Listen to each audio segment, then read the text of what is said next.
Hello everybody, this is the Cookin, Eatin, and Drinkin show. I'm Eddie the Irishman from Brooklyn. Welcome to the show. Today we got a special event for you. We're going to be cooking Parmesan crusted loin chops. Okay, these aren't your average chops. If you can see these babies right here, look at this. You got them at least 1.5 to 2 inches thick. There's no fat on them. They're good for you. Now, you may be saying, now, why am I cooking pork? What's the matter with a nice steak? Well, you know, a steak is nice too, but it's good to mix it up every once in a while, you know? And for the heart-conscious people out there, we like to be able to offer some options.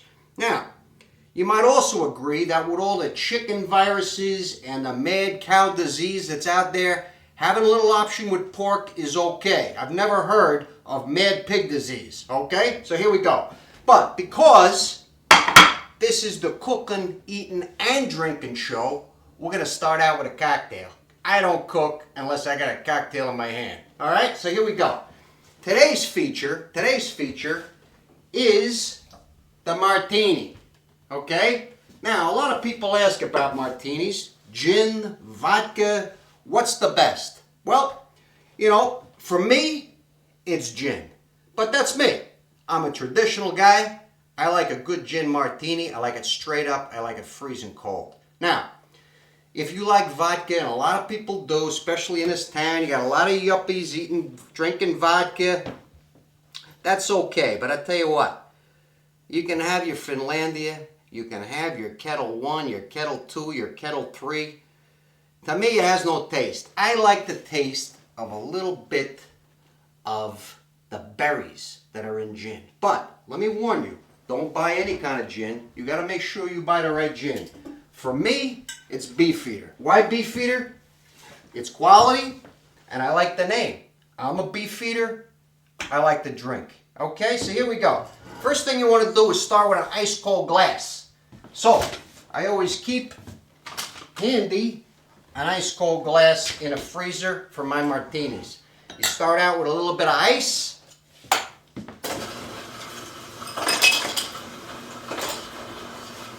You want to have a lot of ice for two reasons. First of all, you want to get it cold because it's straight up. It's not on the rocks. And secondly, you want to make sure that you get a little bit of melt in your ice. Okay? You want to dilute that vodka. It takes a little bit of the cut off. So we fill this baby up with some Beefeater gin. You got too much ice. There we go. Just like so. And the reason I like this shaker, here's an important thing too. You never, ever, ever think about shaking a gin martini. Okay? There's a chemical imbalance that happens. It gets foamy. It gets cloudy. And you might have heard the expression, don't bruise the gin. Well, that's why. You never want, I don't care what 007 says. You never, ever shake a gin martini. You stir. You let it sit. You let the ice melt a little bit. Dilute it. Take a little bit of the bite off. And also, don't be afraid to use a little vermouth. You know, you get these yuppies these days, you know, they take a little bit of vermouth. They swirl it around a glass. They throw it down the sink. You know, vermouth is okay. If vermouth wasn't okay, why would it be in a martini recipe? All right? So you put a little vermouth in there as well. And there you have it. So, you let that sit, and we'll get going with the chops. Now, this chop recipe, I thought I made good chops until I was watching Giada De Laurentiis on TV. I don't know if you've seen this gal. She's as hot as her frying pan, okay? She told me about a special sequence you want when you're making these chops. So you got to be careful and pay a good close attention to what I'm talking to you. You want to get, first of all, let me get some of this stuff out of the way here. Put my cold glass over there waiting for that nice martini to get nice and chilled. Beautiful. Get this jug out of the way. There we have it. You're going to start out with 3 bowls, okay? You got your father, your mother, and your baby. Or Joseph, Mary, and the rest of the saints. And you're going to have to watch this carefully because you're going to make sure you do it in the right order, okay? You're going to have 3 things going on here. You're going to have your eggs. You want to take 2 raw eggs, and they go in the middle bowl. Like so. In your first bowl, whoops, in your first bowl, what you want to do is get yourself some nice Reggiano Parmigiana. Now, you don't want to buy that garbage that they sell down the jewel store. You want an authentic chunk like this. This is $17, but I tell you what, it's worth it. And here's another tip. You never ever grate your cheese before you're going to use it. You know why? Because it loses all the flavor. So you want to grate your cheese just before you're going to use it. So here we go. You get your bowl going here and you start grating. Just like that. Now this Parmesan is flavorful. It's got a lot of texture. And there's absolutely no substitute for this good Parmesan cheese. There we go. Look at that. And there's plenty of left for tomorrow. All right. Now, here we go.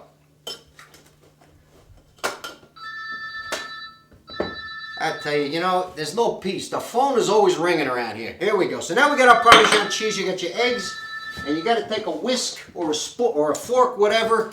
You get those eggs a little bit whisked it up, like that. There you go. Just like you'd make a scrambled egg. Perfect.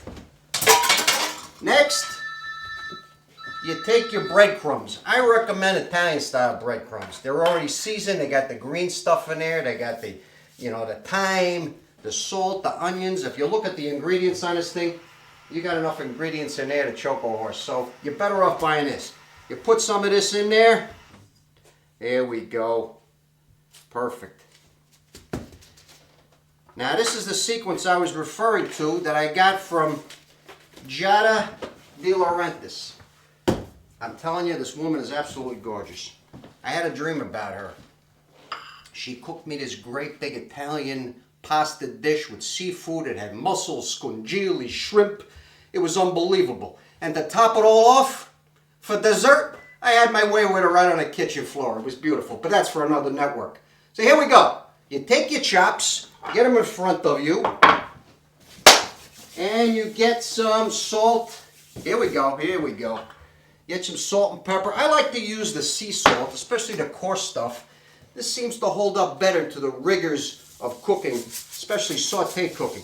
So you put some sea salt on these babies. Look at that. And some ground pepper. Like so. Flip these big daddies over. Do the same on this side. Italian style veal center cut chops. Now people sometimes say, why is an Irishman cooking Italian? Why would you do that? Have you ever eaten Irish food? I mean, how many ways can you make corned beef and cabbage? And on top of everything, the flatulence level from the cabbage is unbelievable. That's one of the reasons why I like spinach. Spinach is not only good for you, it has a low flatulence level. So you don't have to worry about clearing a room when you're cooking this stuff. Now here's another tip. We're going to talk about spinach in a minute, but let me just finish with these chops. The first thing you want to do, now this is the important part. You got to make sure that you start with the Parmesan cheese. You dip it in the Parmesan cheese, get it all swirled around nice so it sticks on both sides and adheres to the meat, like so. Then you put it in the egg. Okay, turn it over. Nice. You want to let that egg, you don't want to have scrambled eggs on the bottom, so you let that run off. Then you put it in the breadcrumbs. Okay, it's important to follow that sequence because if you don't, the Parmesan cheese gets burned off in the caramelization process. Put that on there. There we go. You start it all over again. Start with your Parmesan. Kind of pat it down to get it to adhere. Nice. Into the egg we go. Now, you saw me using those brown eggs. Well, you can use the white eggs. I like the brown eggs because I'm all about color. I like colored eggs. I always did. And I'm trying to do something for the environment because you've got cage-free chickens involved in those brown eggs. The other ones are all in those little cages like this before they cut the heads off. The other chickens, the chickens with the brown eggs, they run all over the yard. I think that's nice. Anyway, we got your breadcrumbs going. And there we have it. Look at that. See? All right, now we're going to put these aside. Now, you may be wondering, how come your kitchen's backwards? If I watch the Food Network, I'm watching Mario Batali, I'm watching Rachel Ray, they always got the stove in front of them. Well, you know what? I tried to get on that network, and they said to me, you're too crude because you're from Brooklyn to be on a national program. Could you imagine that? So I said, you know what, the hell with you guys. I'm going to open up my kitchen right here at 825 Rockbridge Drive. So, my stove is over here because this is my kitchen. So if I turn my back to you from time to time, that's too damn bad because I'm worth it. Okay, so here we go. You turn up your heat. You start out with a little extra virgin olive oil, or as Rachel Ray calls it, EVOO. Okay, not too much, a few tablespoons. You want to just get that thing. You don't put any garlic in this because otherwise you start burning your garlic. Might as well put a little garlic in this pan. This is going to be for our spinaci. Okay, there we go. Turn up the heat on this baby. Get that a little bit warm. And off we go. We want to get this on medium high. You want that olive oil to start smoking a little bit. Put a little more salt in there. Here we go. Nice. Now, let's see. Where are we? Okay. Now, as an option, you can have shiitake mushrooms. Shiitake mushrooms. This great big bag of shiitakes. I couldn't believe it. I got these at Costco. $10 for this. If you went to Jewel, you'd get a little thing, a little 3-inch thing for about $4 or $5. Unbelievable. So you got to watch these shiitakes. Now, one is another rule about shiitake mushrooms. You never want to eat dried shiitake mushrooms because they need to be reconstituted. Once you eat a dried shiitake mushroom or a porcini mushroom and it gets in your stomach, it starts to expand. So if you ate like a dozen of them, you'd feel like you just had Thanksgiving dinner, and that's no good. So make sure you never eat dried mushroom. But if you cook this as an option, it's delicious. You can strain it with a coffee strainer and use that broth to make a nice sauce over the top of the pork. It's unbelievable. Now these pork chops, by the way, I got these at Costco too. Okay? You get 9 of these in a pack for about $17. I mean, that's, what is that, $1.50 a copy? That's unbelievable. All right. Now, when you're seasoning, don't over-season your food. If you use too many seasonings, a lot of people like to go in there and go, okay, I'll take one of each of those. You get too much seasoning contention going on. It cancels out the flavor of the other spices. You want to have a consistency in your spicing.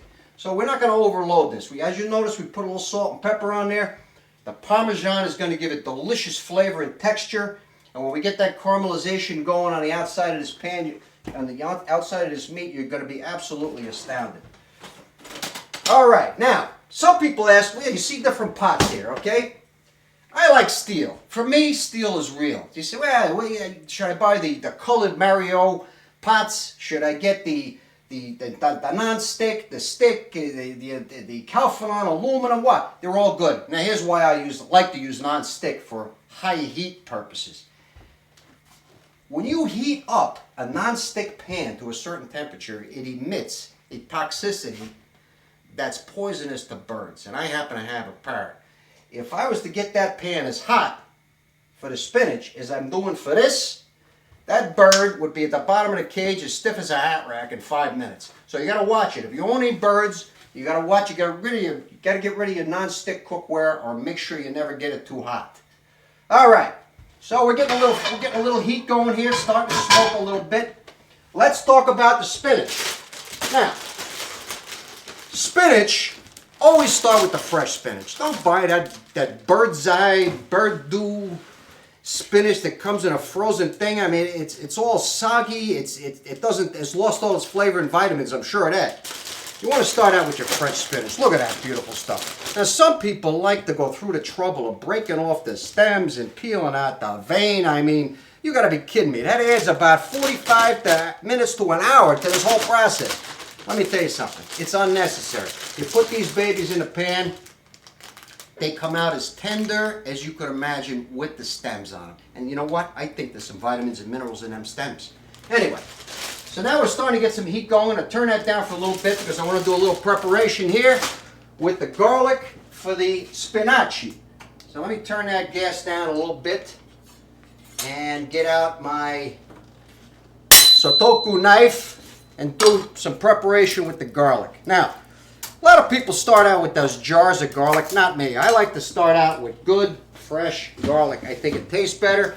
And people don't like to peel them, but you know, it's not too bad. You just get you get the clove down here, you give it a good whack, the skin comes off nice and easy, and you're off and running. Okay, so we're going to do a couple of cloves of garlic, like so. Get rid of the skins. The skins don't taste so good. And then we start chopping our garlic up. You don't want to have it too fine. You want some chunks in there to give it a little texture to the frying pan. There we go. Nice. Make sure you get a good knife. I'm telling you, if you get one of those junky knives, you'll be sharpening that thing every 5 minutes, and it's just not worth the effort. All right, we got our chopped garlic. Here we go into the frying pan. Nice. Turn up the heat just a little bit. We're going to cook that spinach last because it takes about 10 minutes to make this pork loin, these center cut pork loin, pork chops. I'm telling you, you're going to think you're dying and went to heaven. All right, now, back we go. Let's get some heat going here. Now, I like to use wood spoons. You know, it's up to you. To me, wood works for me. It's entirely up to you. Now you got to be careful when you're sautéing garlic. You don't want that to get too burnt, because then it emits a bad, bitter flavor. Put a little more salt in there, maybe a little white pepper.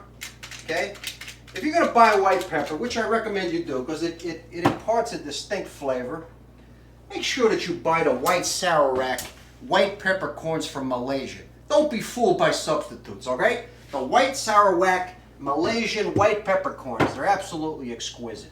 Now, I also like to throw in some pancetta if I have it. I don't have any pancetta today, so I'm going to use some bacon bits. Throw a few bacon bits in there. It adds a little bit of texture, a little bit of crunch along with that spinach. And there we have it. Now I can feel the heat. The heat is coming up. It's going to be beautiful. As soon as I get this a little hotter, it starts to smoke. In goes, oops, we forgot about our martini. Here we go. Oh, this is perfect. Now, look at that. Ah, nice. I knew there was something missing. I can't cook unless I got a cocktail in my hand.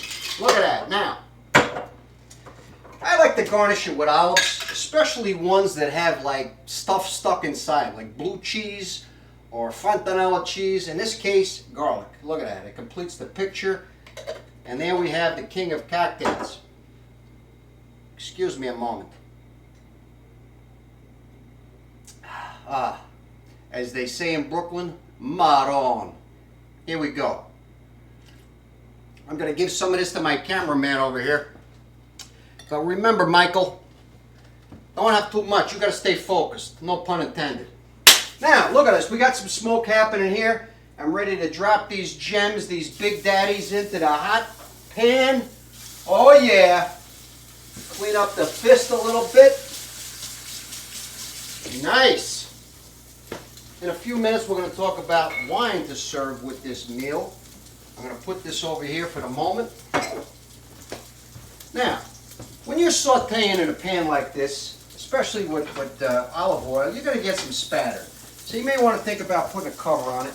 Actually, it cooks better anyway. And by the way, with this meat, make sure it's at room temperature before you start cooking. Otherwise, the inside may not be as done as you'd like.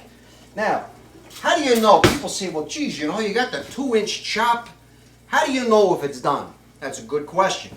You can do it one of two ways. You can have years of experience like me, or you can cheat a little bit with one of these devices that I got right over by here.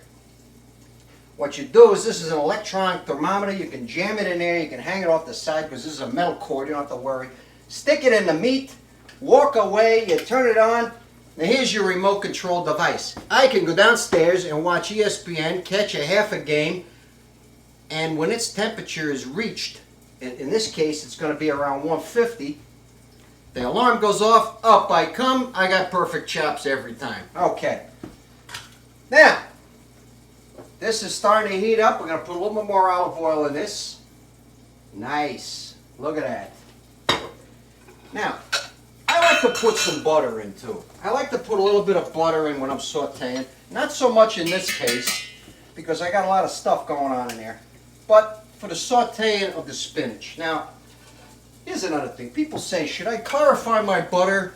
Should I just put it in the way it is? What's with the clarification of the butter? Let me clarify one point right now. It doesn't make a damn bit of difference. And it takes so long to clarify. Who clarifies the butter except the frogs? We don't care about them. Anyway, where are we? Oh, where's my cocktail? Here we go. Don't steal my cocktail. Here we go. Now we're going to take a break. We're going to take a break because I got to go to the bathroom. And we'll be back in a minute. Don't go away. Oh, yeah. Woo!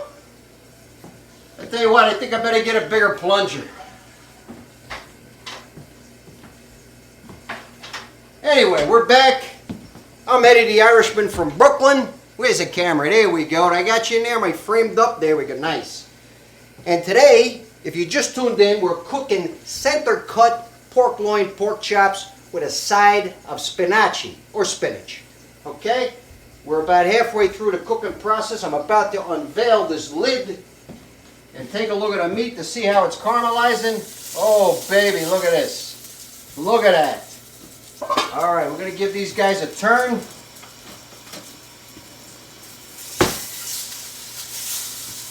And look at the way the caramelization on the outside of that pan is absolutely exquisite. And that's what you want. You want to get it nice and brown on the outside. You got your Parmesan in there, you got your eggs, your Italian-style breadcrumbs, some seasoning, and they're sauteing up real nice in that olive oil. All right, now we're getting ready for the spinaci, okay? First, where's my cocktail? Because this is the Cookin, Eatin, and Drinkin show. And if I don't have a cocktail real close by, I can't function in the kitchen. Oh, yeah, baby. Okay. Now, one of the things we're going to do, we're going to have some nice artesian bread. I'm going to throw that in the oven, too. The oven's right over here. I'm going to throw that in the oven. Get that warmed up at maybe 300 degrees, something like this. Now we've got this thing is kind of heating up nice.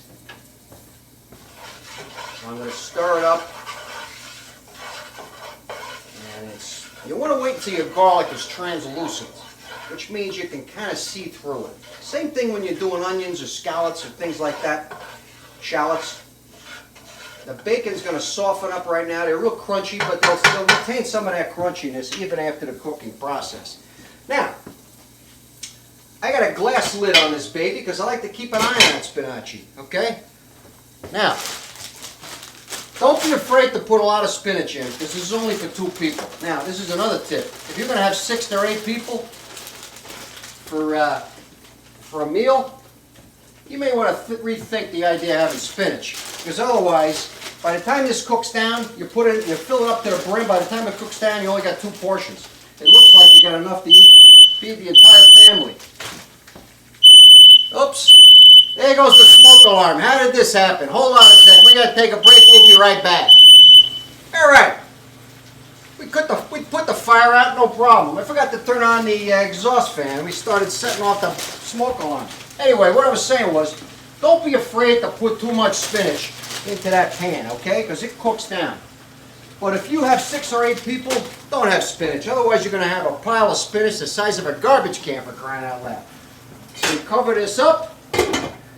Keep your spoon handy. I turn down the heat on these rascals a little bit. Let's see how we're doing here. A couple more minutes and they're going to be ready to plate. In the meantime, let's talk about wines. Now, with the meal, you can have red or white. You know, I don't follow those rules about when you have meat, you got to have red. When you have fish, you got to have white. You know, it's what you want at that particular moment. If you have a taste for red, drink the red. If you want white, go for it, okay? Now, Well, today we'll have red. Today we're going to have a little Mark West. Mark West I was turned on to this wine. It's a Pinot Noir. I was turned on to this wine by a fellow by the name of Dondo Canty. He's a wine expert. And he in turn learned everything he knows from another guy here in Naperville called Joe Vosier, who's really an expert at wine. But anyway, this Pinot is delicious. It's becoming my everyday jug wine.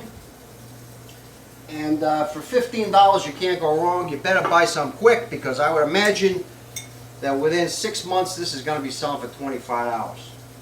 Now, Mark West, Marco doesn't buy it, he doesn't grow his own grapes. But I tell you what, when he gets those grapes, he knows what he's doing with them. Anyway, so that's the red wine we're going to have for today. Let's check on our spinach.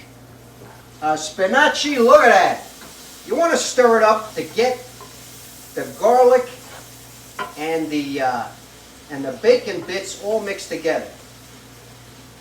Now what I like to do also, actually I should have done this earlier, throw a couple of pignoli nuts in there, some pine nuts. Gives it a little extra crunch, a little extra flavor. Stir that around. Our spinach is almost done. Look at that. Again, don't be worried about those stems. They taste fine. I don't care what anybody says. Alright. How are we doing so far? You guys in the audience getting hungry? Okay, we're about to plate this. Let's see what we got here. Okay. We're getting close. The other thing I like about these pans, you can grab these handles all you want. They never get hot. You got to watch that. You got to make sure that you got the cool handles. Now the top gets a little warm, so you got to watch out for that. Now these babies are just about ready. I'm going to give them another minute. Put some of the ingredients away. Check on my spinaci.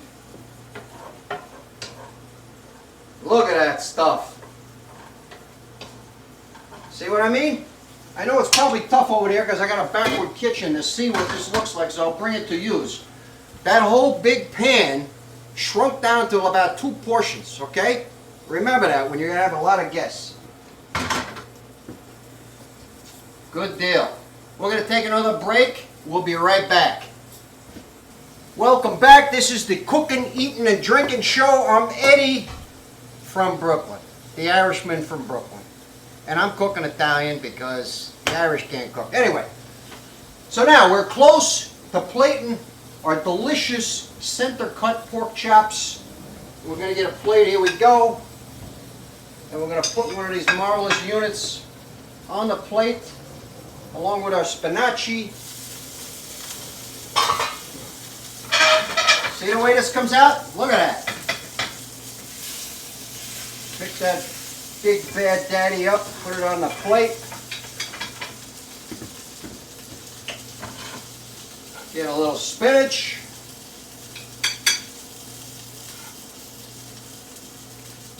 There you go.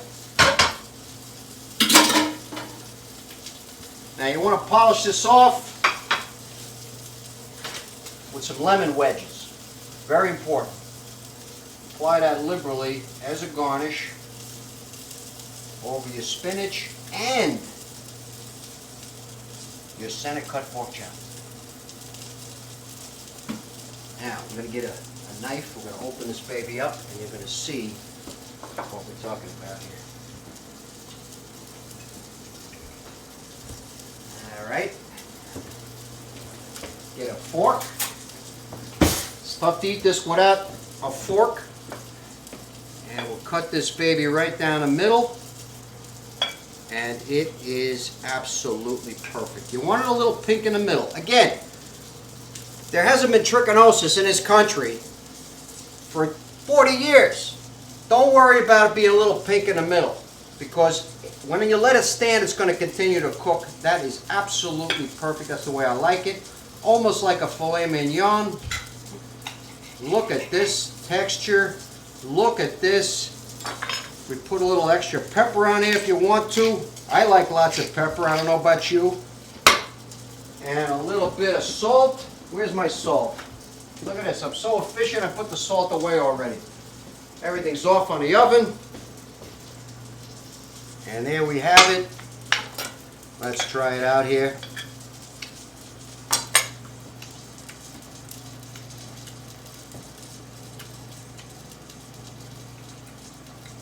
Mother Mary and all of the saints, you can't get a better pork chop than that. That is absolutely fantastic. Now, tomorrow, yeah, I'll give this to the cameraman. Be careful now. It's still hot. Tomorrow, we're going to specialize in fruit plates. Because the summer's coming, we're going to have a fruit plate session. And we're going to show you how to core apples, pears, and pineapples. Not using those fancy schmancy medieval corers that you get down in Williams and Sonoma. We're going to be using your basic cordless 3/4 inch variable spill drill with a 1.5 inch spade bit on there. Stay tuned for that one. You're going to have a great show tomorrow night. Thank you. We'll see you next time. This is Eddie, the Irishman from Brooklyn, your Cookin', Eatin', and Drinkin' Show Network.